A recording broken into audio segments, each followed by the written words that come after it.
সেই আলোচিত পিকে হালদার বাংলাদেশের বিভিন্ন আর্থিক প্রতিষ্ঠান থেকে ৩,০০০ কোটি টাকা বের করে নিয়েছেন। এই ব্যক্তির বিরুদ্ধে বাংলাদেশের একাধিক মামলা, কিন্তু শেষ পর্যন্ত কি হলো? পিকে হালদার ভারতে ধরা পড়লো এবং সেখানেই তার বিচার হলো এবং আজকে তার জামিন হলো। এই জামিন পাওয়ার পর পিকে হালদার কি ভারতে থাকবেন, নাকি এমন কোনো দেশে নিরুদ্দিষ্ট হয়ে যাবেন?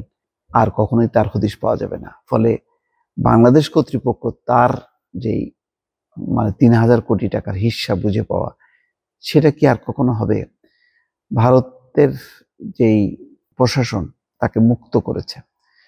আমি জানি না সেখানে পরিপূর্ণ তার অপরাধটা কি ছিল।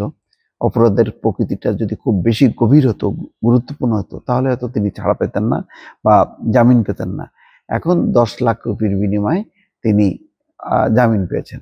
কিন্তু ১০ লাখ রুপি তো তার কাছে কিছুই না। সে ৩,০০০ কোটি টাকা বাংলাদেশের বিভিন্ন প্রতিষ্ঠান থেকে সরিয়েছে। এখন সেখানে এই আইনের সুযোগ নিয়ে অথবা সমঝোতা যেভাবেই হোক না কেন, পিকে হালদার শেষ পর্যন্ত যদি কানাডা, আমেরিকা বা ইউরোপের কোনো একটা দেশে চলে যায়, তাহলে ওই পিকে হালদারকে ভারত থেকে দেশে আনা, তার বিচার করা, তার কাছ থেকে টাকা উদ্ধার করা, এটা একটা অসম্ভব ব্যাপার হয়ে যাবে। দর্শক, এটি হচ্ছে আমার ধারণা।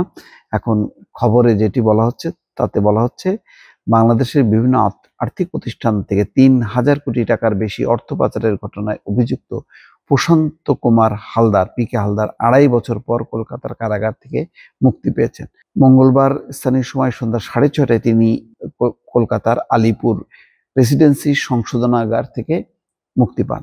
কারাগার থেকে বেরোনোর সময় পিকে হালদার সাংবাদিকদেরকে বলেন, এখন কিছু জানাবো না, পরে বলবো, আইনজীবীদের সঙ্গে কথা বলে তিনি বলবেন।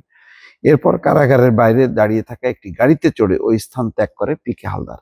আমি জানি না ভারত কি তাকে পার করে দিল কিনা, যে যা, এরপরে তো আমাদের কি বাংলাদেশে পাঠাইতে হলে তো তোর অবস্থা শেষ।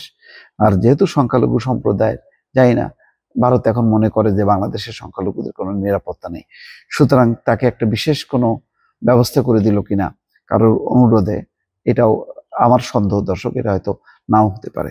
গত শুক্রবার পিকে হালদারের জামিন মঞ্জুর করে কলকাতার একটি আদালত। শর্ত সাপেক্ষে ১০ লাখ রুপির ব্যক্তিগত বন্ডে তাকে জামিন দেওয়া হয়।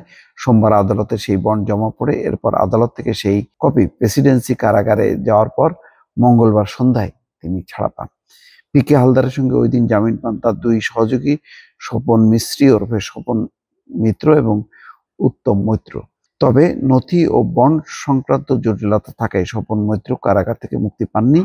এই মামলায় পরবর্তী শুনানি ৯ জানুয়ারি। বাংলাদেশের ৪টি আর্থিক প্রতিষ্ঠান থেকে পিকে হালদার নামে বেনামে ৩,০০০ কোটি টাকা বের করে নিয়ে দেশ ছেড়ে পালিয়ে যান। ২০২২ সালের মে মাসে পশ্চিমবঙ্গের রাজারহাটের একটি হোটেল থেকে পিকে হালদারকে গ্রেপ্তার করে ভারতের দুর্নীতি বিরোধী যেই তদন্ত সংস্থা এনফোর্সমেন্ট ডিরেক্টরেট, সংক্ষেপে হচ্ছে ইডি। পরে নানা জায়গায় তল্লাশি চালিয়ে হালদারের আরো ৫ সহযোগীকে গ্রেপ্তার করা হয়। বাংলাদেশে জ্ঞাত আয় বহির্ভূত সম্পদ অর্জন ও মানি লন্ডারিং এর অভিযোগে করা দুদকের মামলায় গত বছর পিকে হালদারকে ২২ বছরের কারাদণ্ড দেন আদালত। ইতিমধ্যে দণ্ড তার হয়ে গেছে। এখন সেই জামিন পাওয়ার পর এখন পিকে হালদার তো মুক্ত। তো ভারতীয় কর্তৃপক্ষ কি, বাংলাদেশে তো দণ্ড বহাল আছে, বাংলাদেশের কাছে কি সমর্পণ করবেন, নাকি কি করবেন? পুরো বিষয়ে কোনো বাংলাদেশ এবং ভারতের মধ্যে এই বিষয়ে কোনো সমঝোতা বা আলোচনা আছে কিনা, সেটাও কিন্তু এই রিপোর্টে পরিষ্কার হলো না। দর্শক, ভালো থাকবেন। আল্লাহ হাফেজ।